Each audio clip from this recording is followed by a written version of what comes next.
We begin with a prayer. In the name of the Father, and of the Son, and of the Holy Spirit.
reading from the Holy Gospel according to John. In the beginning was the Word, and the Word was with God, and the Word was God. He was in the beginning with God. All things came to be through Him, and without Him nothing came to be.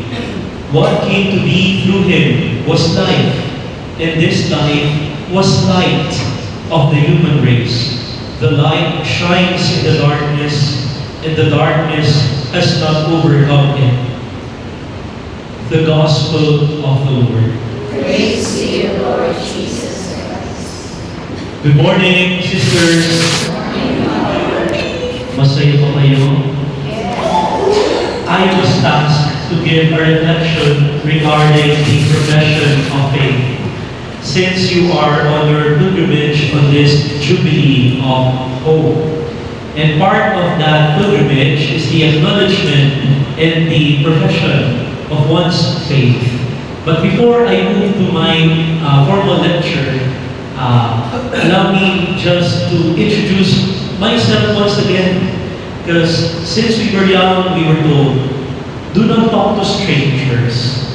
So para hindi naman tayo strangers isa-isa, allow me to introduce myself in a more personal way. I am Father Idris Francisco. I came from San Carlos Seminary, and this is the seminary community when I was ordained. Masaya ko ngayon, awa ng Diyos, sa biyaya ng pagkapare. Sa maniwala man kayo hindi, ako po'y pari ng Diocese ng Antipolo. I was first assigned in Cainta, Our Lady of Light. I saw your pictures in Facebook. You visited the church. Tama po ba? Nagdadala pala itong mga madre dito, sabi ko. Nag-jubilee pilgrimage po kayo. So this is my first assignment as a priest. For a year. At least for a year. Before I was transferred to another assignment. We were ordained by Bishop Francis de Leon, year 2023, February 20. These are my batchmates, Father Jomar and Father Keith. We were 3 when we got ordained. Father Jomar was assigned in Concepcion. That was his first assignment. But now he is transferred in Cainta, where I came from. Father Keith is still at the cathedral. So you will hear him preach doon sa cathedral with Father Mancho. Yeah. But after a year of being assigned to the parish, nalipat po ako. Nung nasa parokya po ako, medyo may sakit ang aking parish priest. Every day, I do celebrate 7 masses a day. With confessions in the morning, 30 minutes, confessions in the evening, 30 minutes din. May simple pa ko yun sa gabi. Pagka Sabado, I have 12 schedules. I will wake up in the morning at 5 and then celebrate Mass at 6. Tapos, diretso na po yun ng 7 o'clock Mass. Pagtapos ng 7 o'clock Mass, meron na po dyan na house blessings. 2 o 3, makakabalik po ako sa parokya ng 9 o'clock. 9 o'clock, nandiyan na po yung common baptism. After the common baptism, there will be individual baptisms, special baptism. Matatapos na po ako noon ng bandang alas 11. Tsaka po ako mag-breakfast. Pagkatapos po noon ng alas 11, meron po yung marriage interview. Being a young priest, I've been trained to do canonical interviews ng mga ikakasal. And so, meron siguro 10, 8 piraso po yun kada Sabado. And then, after that, we will take a short break, so lunch. Then, matapos po nun, 1 o'clock, misa na po yan ng patay.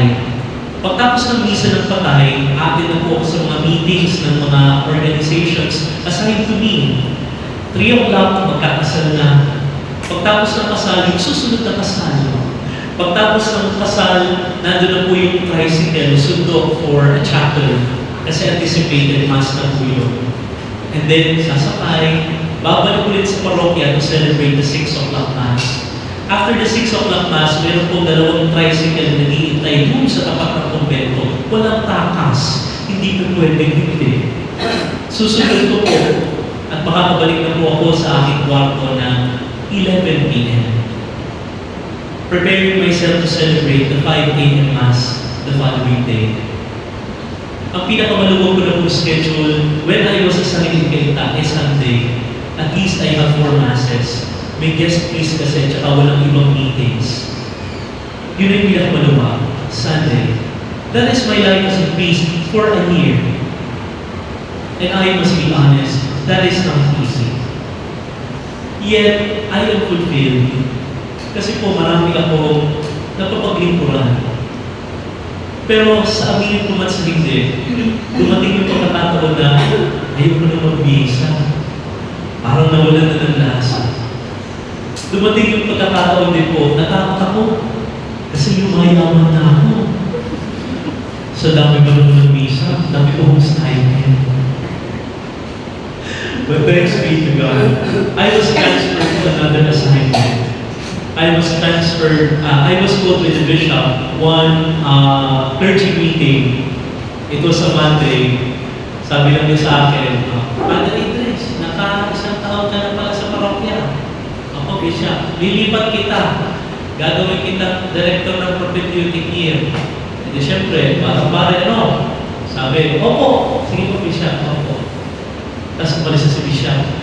Tapos bumalik ulit. Sabi niya, bukas pala ang assignment, ordination ni Father Nanjo. Your Feast of St. Joseph. Nung makalipas na, sabi ko, propedeutic year, and that's part of the major seminary. What we have in the diocese is a minor seminary. A seminary for high school students. But not a major seminary, yung seryosong pagpapahinga. Nung makalipas, propedeutic year, ano gagawin? Yun pala po, magtatayo ng bagong seminaryo. And that is now my assignment. St. John Paul II, Canon Seminary. Wala pa palang building. Magbuhukay pa lang pala kami. Wala pa palang schedule. Gagawa pa lang. Wala pa palang program. Sisimulan mo pa lang. Wala pa palang mga professor at mga formator. Ikaw pa lang. And that is my life as a priest. Now on my 2nd year as a priest. This is the first batch of seminarians. They are 5. At least 4 continue. After a year, we were given our rector, Father Joey Bautista. And I'm very happy. I'm no longer alone. May kapalitan na sa misa. And then, the community is growing. We are now 13. And there are also externs studying in our seminary. Ang aming pong total students, 25. Unti-unti. Kahit nagsisimula, laging may bagong votasyon. And I'm very much grateful to the Lord. May bunga ang panalangin niyo. Salamat po sa mga PDDM sisters. This is my life as a priest. I am part of the community of the clergy of the Diocese of Antipolo. I may be the youngest cleric in the diocese, but di ko lang. Siguro yung pinaka-kailangan pa ng formation, yung nilalagay sa formation. Siguro, kailangan ko parang matuto magdasal, kaya ako'y nilagay doon para masabayan muli and to rediscover again and once again yung aking buhay bilang pare. I must be honest. My life as a priest, na-rejubilate po nung nasa ako sa seminary. It was not an easy task na ako. Tatayo pala ng seminary, malay ko ba? Pero ako nagpapasalamat po sa Diyos because it renewed my heart. It renewed my heart. Kasi natutunan ko magdasal din na hindi ko na magawa sa parokya. Kasi mula alas 5 hanggang alas 11, buhay ka. Di mahawakan yung breviary, di mo na makagawa. Bumbog sa sakramento. Nagbibigay ako ng panalangin, pero hindi ko na magawa. Pero sa seminaryo, I was able to discover again, bumbog yung breviary, no? Kaya, model lang, pinagdaansal kami kahit paano. And from this experience of mine, I will share with you how we are to profess the faith with perseverance, with longing for the kingdom, with a deep appreciation of God's love. Alam ko, meron din po kayong mga kwento, no? Bilang mga sisters, baka pagod na rin kayong magluto at magkuskus ng kung ano na dito. Yet, be thankful, be grateful, kasi that will make you humble. Siguro po, bugbog na kayo sa mga administrative tasks, mga gawain din, pero hindi. Be thankful, be grateful, because that is how we participate in the sacrifice of the Lord. Diba? May mga challenges, pero laging may saya. Kasi nandun yung privilege of being able to serve in the name of Jesus. Okay. Dahil po dyan, allow me to begin by saying, the face of God is mercy. Ang mukha ng Diyos ay awa. And from this context, we will profess our faith. Do you still memorize the credo? Kaya niyo pa pong i-recite? Hindi na. Get 1/4 sheet of paper and write down the 12 articles of faith. Kaya niyo pa. At least, before I continue, let's just recite the creed. I believe in God, the Father Almighty, Creator of heaven and earth, and in Jesus Christ, His only Son, our Lord, who was conceived by the Holy Spirit, born of the Virgin Mary, suffered under Pontius Pilate, was crucified, died, and was buried. He descended into hell. On the third day, He rose again from the dead. He ascended into heaven and is seated at the right hand of God, the Father Almighty. From there, He will come to judge the living and the dead. I believe in the Holy Spirit, the Holy Catholic Church, the communion of saints, the forgiveness of sins, the resurrection of the body, and life everlasting. Amen. Very good, sisters. Palakpakan niyo naman ang sarili niyo. Kabisado pa, kahit matanda na. This is our faith, the summary of the Christian faith, and that is rooted by professing that God is love. Whenever we mention God in our Christian faith, we always pertain to a communion of loving persons, the Father, the Son, and the Holy Spirit. Whenever we speak about God, we speak about love, and that can never be erased in our profession of the faith. Pagka sinabi mong Diyos, pag-ibig yan. Pagka sinabi mong Panginoon, santatlo yan. Because God is understood in a nutshell by His revelation that He is love. And love would always entail a beloved, a lover, and the love that unites them. Pagka sinabi mong Diyos ay pag-ibig, love can never exist in a vacuum. It always pertains to someone to love. Pagka sinabi mong nagmamahal ka, may tinuturo yan, may pinatutunguhan yan. Love do not exist in a vacuum. Kayo ba, sister? Marunong ba kayo magmahal? Yes. If you say that you can love, and you do love, may pinatutungkulan yan. It is always directed to something or someone. Ngayon, kung sasabihin natin ang Diyos ay pag-ibig, sino yung minamahal niya? Who? Tayo, sabi ni sister. But before humanity existed, pagmamahal na ba ang Diyos o hindi pa?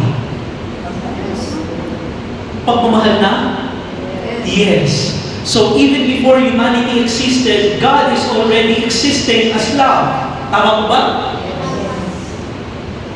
Eh kung pag-ibig na siya at wala pa ang tao, sino yung minamahal niya?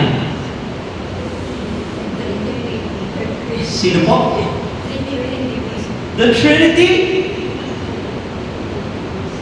Sino po pinatutungkulan ng pagmamahal niya? If He, sino po? Creation. Creation. Okay. For God so loved the world. Ayan, very good. Sabihin ng mga bata, ano? Father, yung pong world. Ayan. Very good.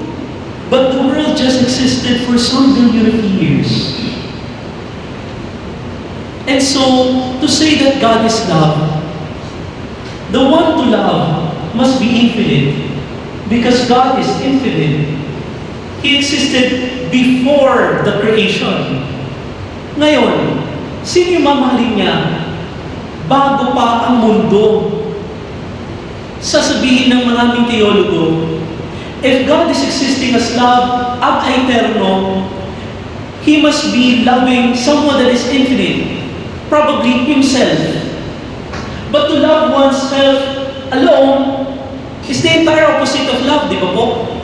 Pagkamahal mo lang sarili mo, di ba yun yung extreme opposite of love? Mere egotism. Ngayon kung sabihin natin, ang Diyos ay pag-ibig, God is love, sino yung minamahal niya? At doon makikita natin ang doktrina ng Santo Paul.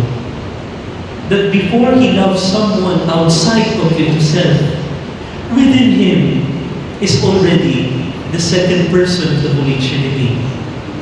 In the beginning was the Word, and the Word was with God, and the Word was God. Revealing that God is the lover, loves the second person, and the love that unites them is the Holy Spirit, making them a communion of loving persons, the Holy Trinity. We can never explain the intricacies of how this mystery happens. Yet, it is a revelation that by professing that God is love, it is an imperative that they should be a community of a lover, beloved, and the love that unites them. Ang Diyos ay pag-ibig. Nandun yung nagmamahal, minamahal, at pagmamahalan. Kaya naging sa tatlo. At ang tao, nilikha sa wangis at larawan ng Diyos. Man is created in the image and likeness of God. Tignan mo nga yung katabi ng madre, mukhang pag-ibig ba? O mukhang galit? Mukhang pag-ibig ba? O mukhang bugnutin? Mukhang pag-ibig pa ba? O mukhang pagod? If we are created in the image and likeness of God, what does it mean? That we are also capable of loving.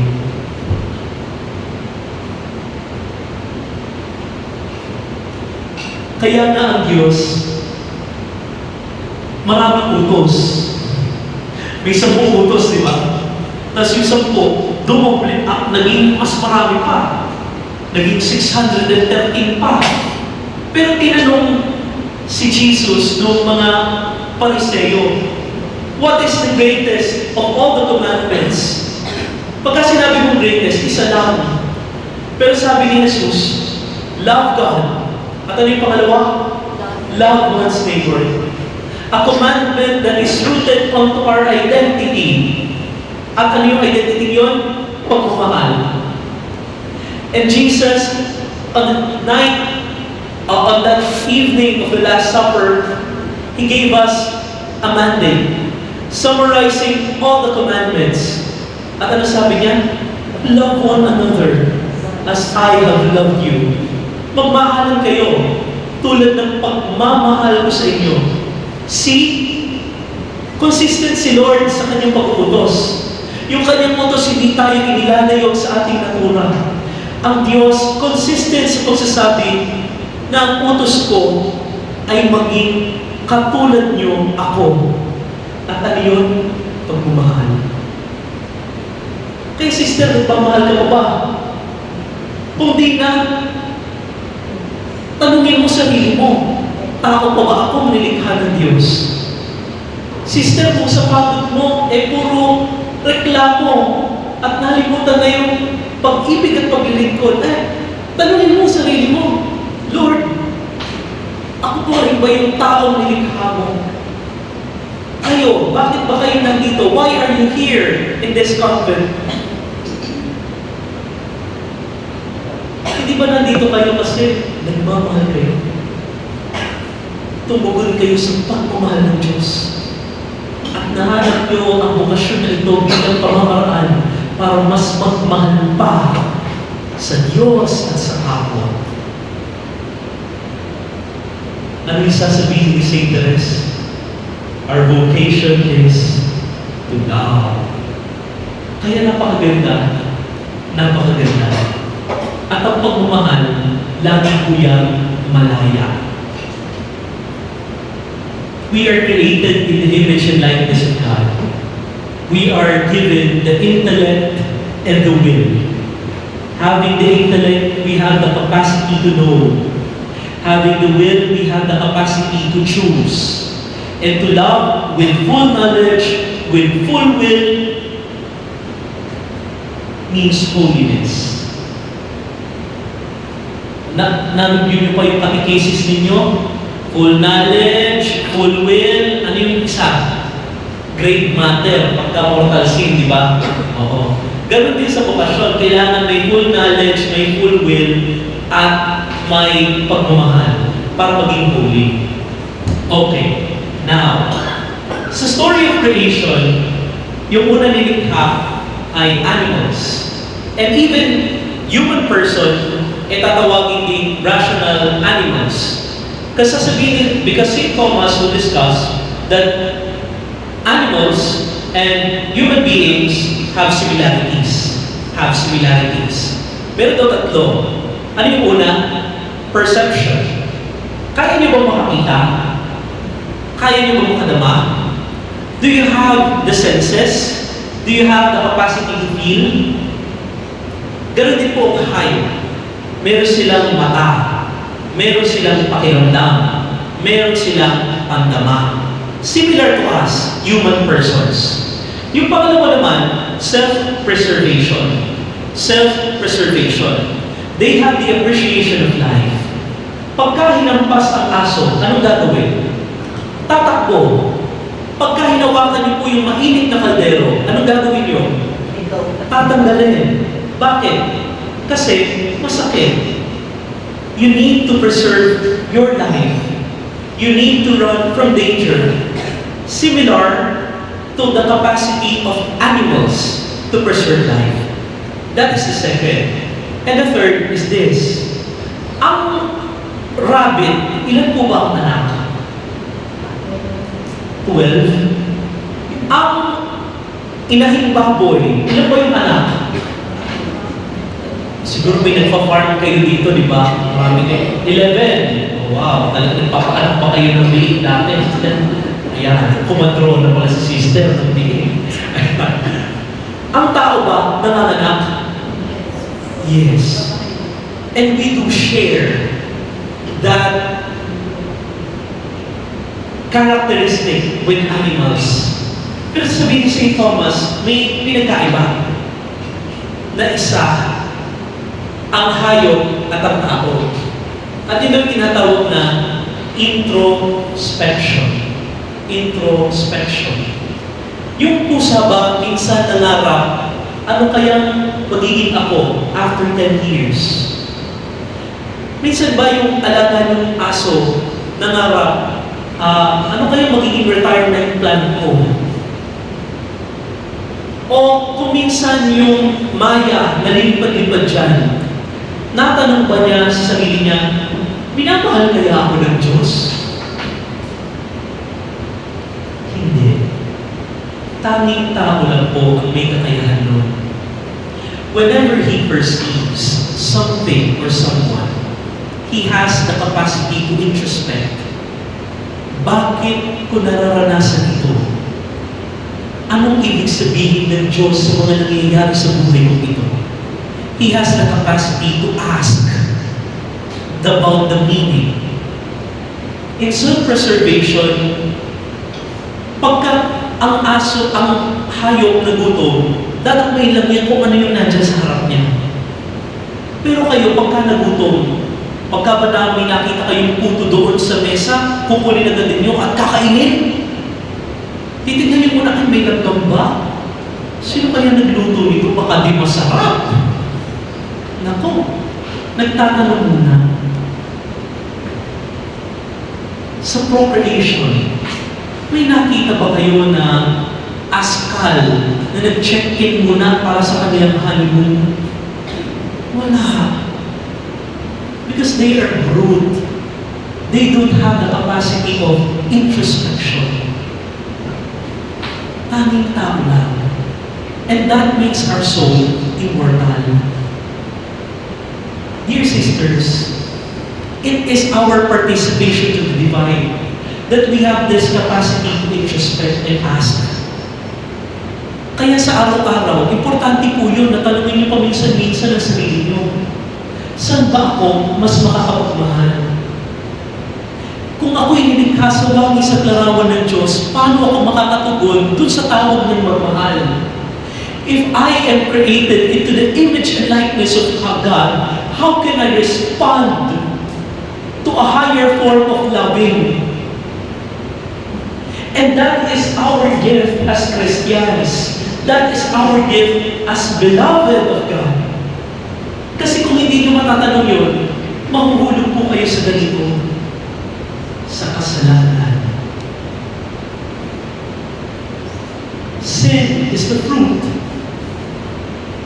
of our lack of love. Paano ko nasabi? Yung magnanakaw, sa tingin nyo, di ba nagmahal yun? Nagmahal yun. Ang minahal nga lang niya, yung yaman ng mundo.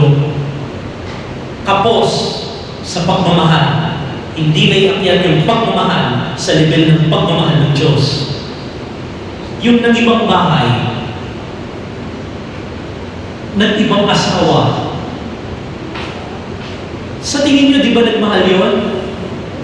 Nagmahal yan. Pero sinong minahal niya? Sarili lang niya.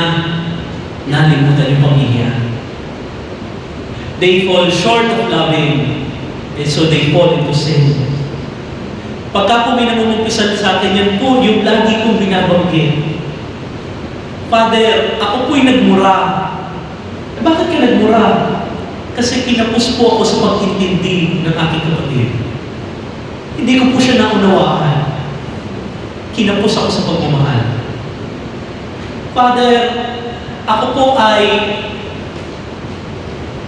hindi nakapagdasal. Bakit? Kasi po, nag-cellphone lang ako. Ang inintindi ko po yung mga buhay ng iba habang nagsuscroll at nalimutan po ang Diyos. Kinapos sa pagmamahal. Father, di ko po naipaalam. May kinuha ko akong masarap na ulam sa rep ng mga fathers. Masarap ba? Masarap po. 3 weeks na nga tayo sa rep kinuha niya. Ito yung mga sharing lang, hindi naman ito magpisal, sharing lang ng mga brothers pagka nagkukulokyo kami. As external forum naman ako. So, ang minahal ay yung sarili. Ang minahal ay yung yaman ng mundo ito. Kaya nagkasala. Hindi na iakyat yung kanyang pag-ibig sa antas ng pagmamahal ng Diyos. Kaya sisters, always ask yourself, how can I love more? How can I deepen my love for Christ so as not to fall into sin? At yun yung maganda. Kasi po, ang tukso ng demonyo, ganyan din. Naalala niyo kung paano tinukso si Eva Adan? O Eva Adan. Diba naalala niyo yung mga TikTok? Natatawa kayo, alam niyo. Popular sa mga bata yun ngayon, Eva Adan. Binigyan sila ng paraiso. At sa paraiso, pwede bang kainin ang lahat ng nandun? Pwede. Except for one. At anong puno daw yun? Puno ng kamyas. Ano? Ano puno? The tree of the knowledge of good and evil. Oh. Yun yung description. Sabi ng mababa sa akin. Father Apple. Apple, yun yung representation sa iconography. Pero, in a more stricter sense, it is the fruit of the knowledge of good and evil. Kumbaga, may kakayahan kang gumawa at sabihin kung ano yung tama at mali. Yeah. Kumbaga, kakayahan na maging Diyos. Yun yun. Ano ba itong sunod demonyo? Bawal kainin. Sabi ni Lord, bakit? Pagka kinain ang nangyayari, what will happen when they eat that fruit? They will be gods. What will happen? They will die. So sabi po ng demonyo, is it true? Talaga ba? Na mamamatay kayo pagka kinain niyo? Hindi. Kaya sabi ng demonyo, anong bawal? Kainin. Kunwari, kamyas. Kunwari lang po. Nakakatikim na mo ko ng kamyas. Yes. Anong lasa? Maasim. Lalo pagka sinawsaw sa asin. May kamyas ba kayo dito? Meron. Sister, pwede mo akong parinig. Sample. Ang tukso, ganito ko nangyayari. Sabi ng demonyo, hawakan mo. Ako bawal. Bawal ba? Anong bawal? Kainin. Pagka hinawakan, kinain na ba? Hindi pa. Hinawakan. Pinitas. Bawal ba yun? Anong bawal? Kainin. Pagka pinitas, kinain na ba yun? Hindi pa. Ilagay mo sa pisngi mo. Ako bawal. Bawal ba? Ano ang bawal? Kainin. Kagatin mo. Ako bawal. Pagka ba kinagat? Kinain na. Di pa. Kinagat. Di ba? Kinain ko na ba? Di pa. Nginuya. Ako bawal. Pagka ba nginuya, kinain na. Di ba yung mga ibon, ninumuya mo na tapos bibigay nila sa baby nila, di ba? Nginuya. Nalunok. Kinain na ba? Yes. Sister, pagka bumabangon kayo sa umaga, 5 minutes, tutulog muna ako. Another 5 minutes, tutulog muna ako. Instead, pagod ako. 5 more minutes, deserve ko naman siguro to. Deserve ko naman, hanggang sa nalimutan na yung schedule. Nalimutan na. Bawal ang sitcharon. Minsan lang naman. Kuha si sister. Masarap. Siguro di naman masama pagka isa pa. Kumuha na naman. Sarap. Biyernes kahapon, may mundo. Partner siguro, masarap konti lang, di ba? Konti lang, minsan lang, kuha ulit. Naubos yung isang pack. Na ospital si sister. Patay na ko. Sino mo mga diabetic sa inyo? Meron mo ba? Meron. May nakita ako, chocolate. Malapit na Pasko, may chocolate. Walang nakakakita. Tumingin linga-linga muna. Dumaan, kunwari, si sister. Kunwari na upo, kumuha na.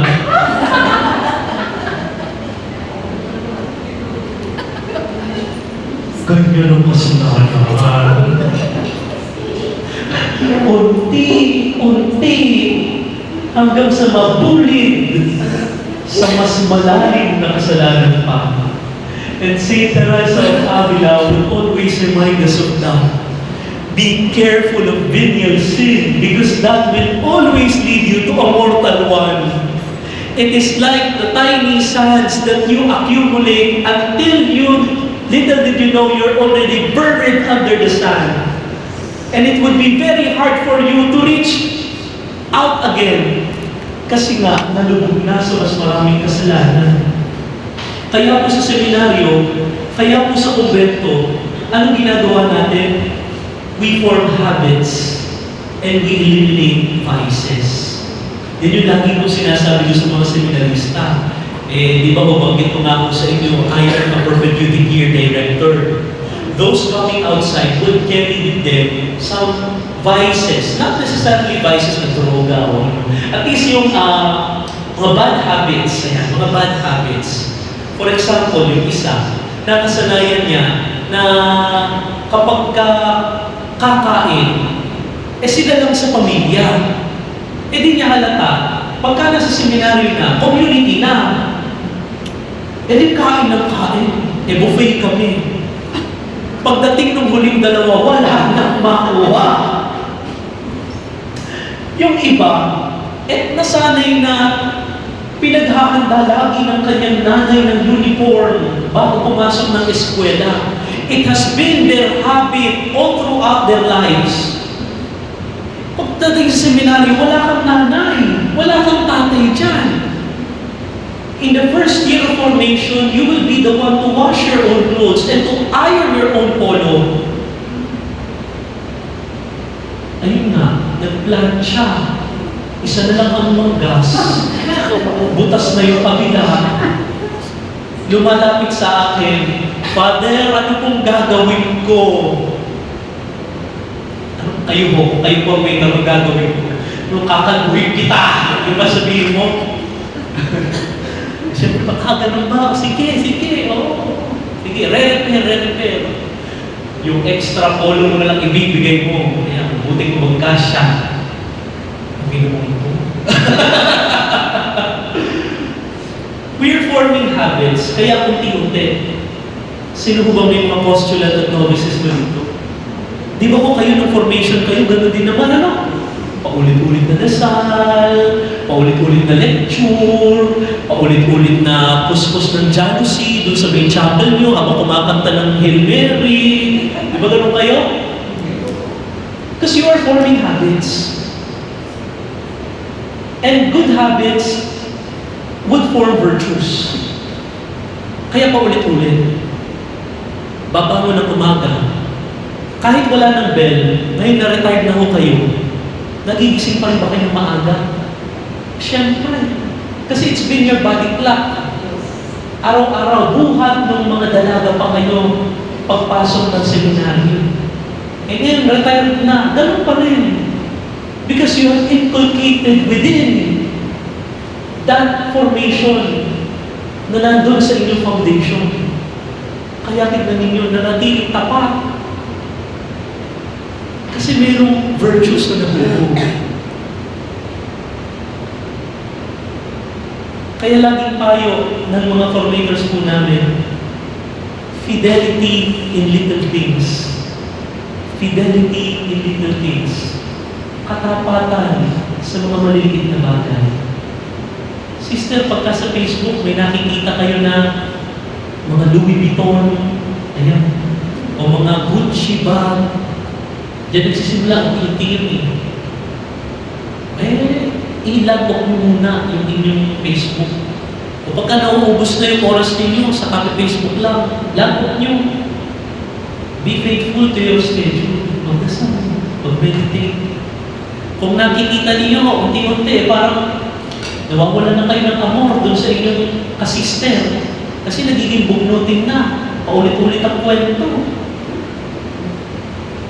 Fidelity in little things. Alalahanin niyo kung paano kayo nagsimula at inintindi ng inyong mga formator. And that will make you humble. That will make you more loving. Ang ganda, no? Binubuhay natin. Kasi ganoon din tayo inintindi ng Diyos. After the fall, naputol na ba yung storya? Hindi. God would continue to love us despite the sin that we have committed. Si Adam and Eve, pinalayas ng paraiso, pero pinasuotan ng leather clothes. Pinalayas na, binigyan pa ng baon, ipinag-impake pa. Mantaking yung Diyos yan. sa kanyang pagmamahal at sumumpa siya na I will put enmity between you and the woman, your offspring and hers. Di ba kahapon? Kahapon ano ba? Assumption, di ba? Ang ganda no? Bago palayasin, nangako, ililigtas kita. At sa Revelation, di ba, nandun din ulit yung babae. From the beginning till the last book of the Bible, ganda. Sumunod si Noah, nangako din siya. Sumunod si Abraham, sumunod si Moses, si David, yung una mag-asawa, sumunod pamilya ni Noah, sumunod lipi ni Abraham, sumunod bayan ng Israel kasama si Moses, and then David, through all generations to come. Nangako ang Diyos, magmamahal ako. I am Yahweh. Mahabagin at mapagmahal. Hindi madaling magalit, slow to anger, rich in mercy. All we know, the God of the Old Testament is a God who is fierce, a God who is judgmental, a God who is to be feared upon. But no, the God of the Old Testament is the God of mercy. Our God is the God of love since the beginning until eternity. And He will fulfill His promise by sending us His most beloved Son, Jesus. And that is what we celebrate whenever we pertain to the Jubilee. Pagka Jollibee, bida ang saya. Pero pagka Jubilee, panahon ng dakilang saya. Remember the song of the Jubilee 2000? Naabutan niyo ba yun? Panahon ng dakilang saya. Naabutan niyo ba? 5 years old ako, kinakanta ko yan. Di ba kayo'y ilang taon na sa inyong profession? Madre, sister, madre lang kayo. Jubilee, a celebration of God's mercy. Awa ng Diyos, ano? Nakaabot tayo ng Jubilee, Jubilee of Hope 2025. Dati, every 50 years lang yan, Jubilee. Pero ginawang every 25 years. Bakit? Para makaabot naman lahat ng Jubilee. Kasi kung 50 years lang, yung last 50 years, kung di ka umabot ng 50 years old, and then hindi ka nakaranas sa Jubilee, kaya si Paul ginawang 25. Oo. Di ba, may mga golden jubilarians pa kayo dito? Diamond Jubilarians. Grabe, no? Talagang may awa ang Diyos. Kaya sinabi mo Jubilee. Nakakatawa mo yung Jubilee na yan sa Genesis. Pagka sinabi mo Jubilee, lahat ng utang mapapatawad. Palakpakan ng mga tao. May utang ba kayo? Siyempre wala. May yaman kayo. Oo.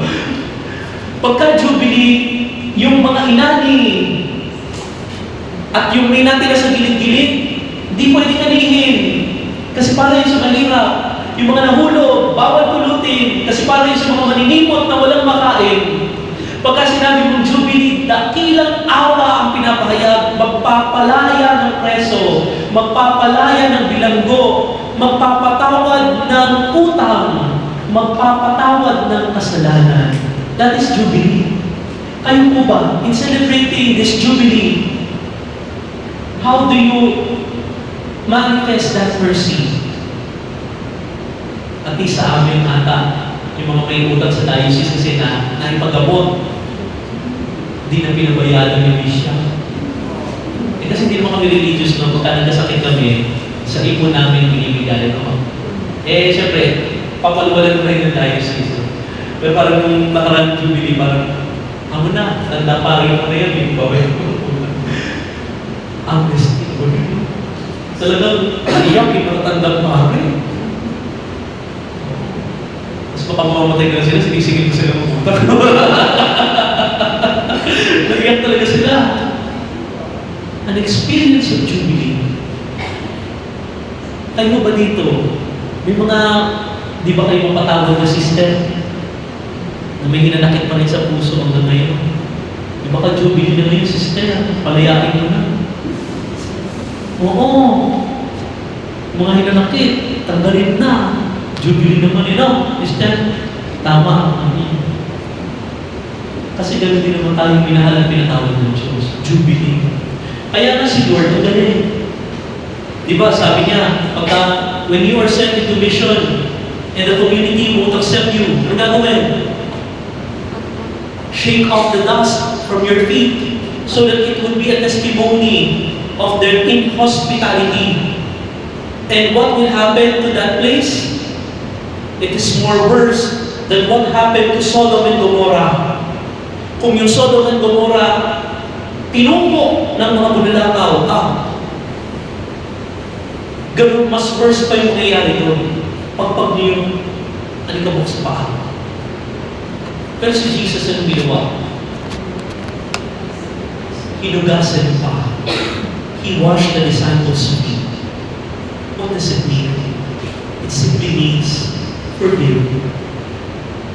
Ako na ang aako ng parusa. Ako na yung aako ng mga hinlaki. Ako na ang magdadala ng pagiganti sa ngalan ng pagmamahal. And then He offered His life. Jubilee po ng panahon ni Jesus. And so what did He say? Sino palalayain? Sabi ni Pilato, sino palalayain ko? Si Jesus o si Barabbas? Di ba ganyan? Pagka sinabi yung Bar, means son. Bar Jonah, son of Jonah. Bartimaeus, son of Timaeus. Ganito po yung Barabbas. Bar Abba. Abba means father. Son of the Father. Si Jesus, son of the only son of the Father, di ba? Bugtong na anak. Pero sino yung pinili ng tao?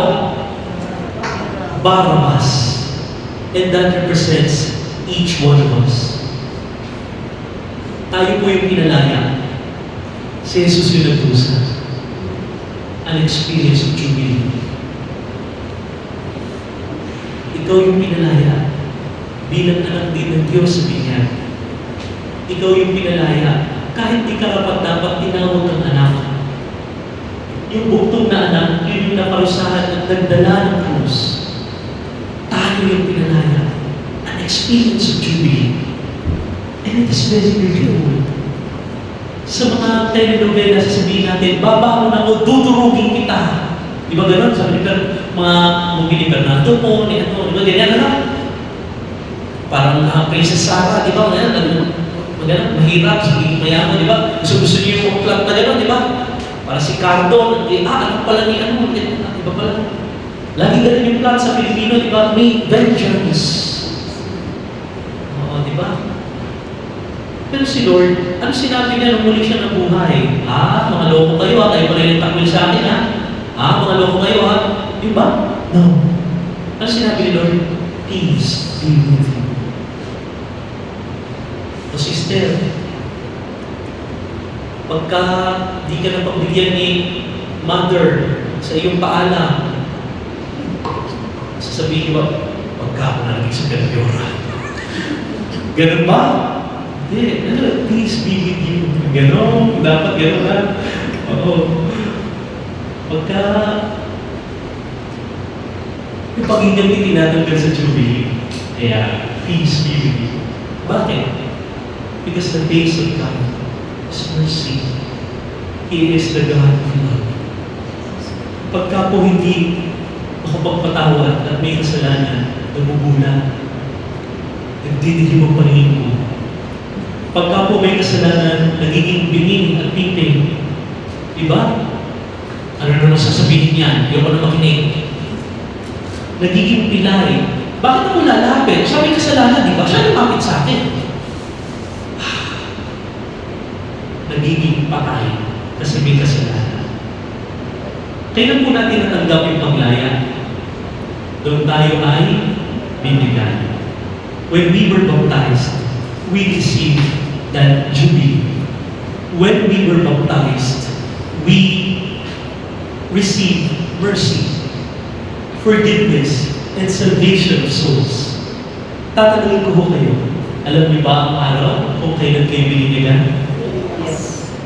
Di na. Di ba sa jubilee dumadalaw na Baptist? baptismal font? To remind you. Di ba kaya nagdadasal kayo in the name of the Father, the Son, and the Holy Spirit? Why? To remind you, you are baptized. Saan po celebrate din yung baptismal day ninyo?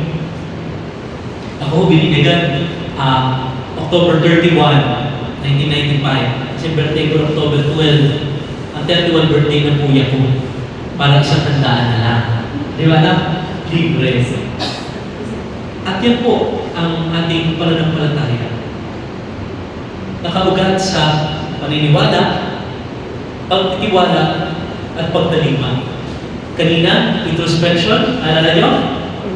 Pangalawa, pagtitiwala, yung mercy, naalala nyo? At ito po yung huli, pagtalima. Believe, trust, and obey. Creed, code, code.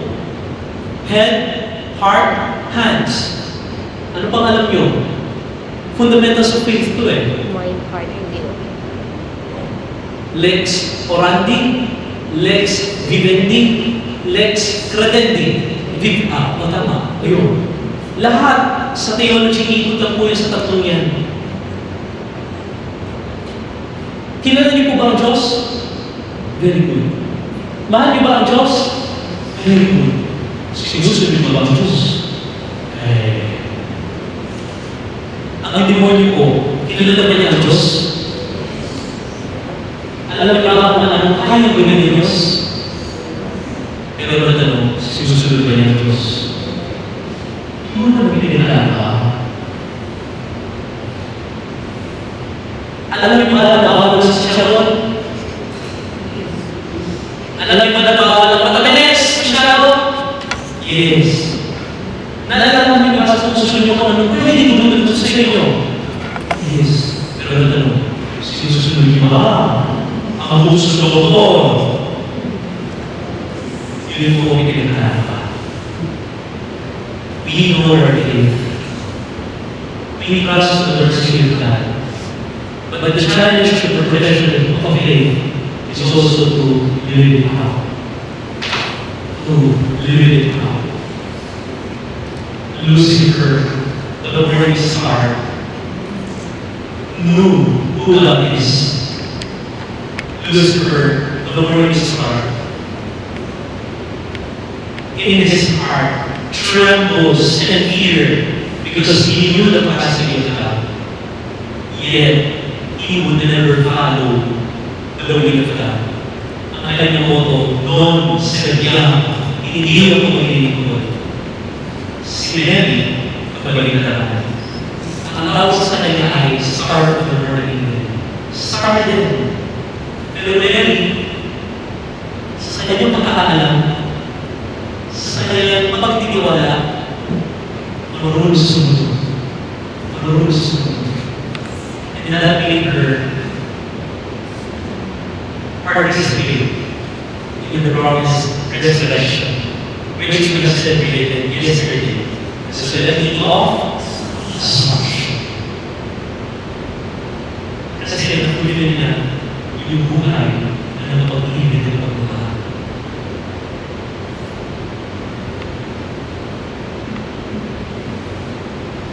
Nataparaan ko, nalasasan ko ako. Sabi ko, hey Lord, nakakapagod ka na. Mag-isip ka na ng pagiging ko. Kailangan ng mga mag-isip. Kailangan ng maraming pagmamahal.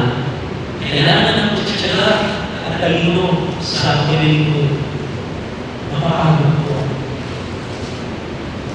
Pero at the my prayer, tumangin na lang po ako. At doon sasabi ko na, Lord, thank you na. Kasi sa'yo na mahal ako. Nakakagod po ako kasi pinag-work ako. So, bakit po yung ulo mo sa pag-isip? Kasi po, I try to do your will. Ako po yung nahihirapan. Pero alam ko, I am fulfilled.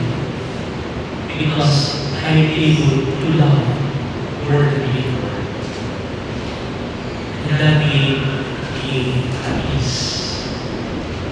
Dear sisters, this is the profession of faith. It is rooted not just on knowing. It is rooted on the trust of the mercy and love of God. But never forget that the profession of faith is also a challenge to live out what we have received. I thank you, Lord, sa pagpili. I thank you for listening. I thank you for praying for us here.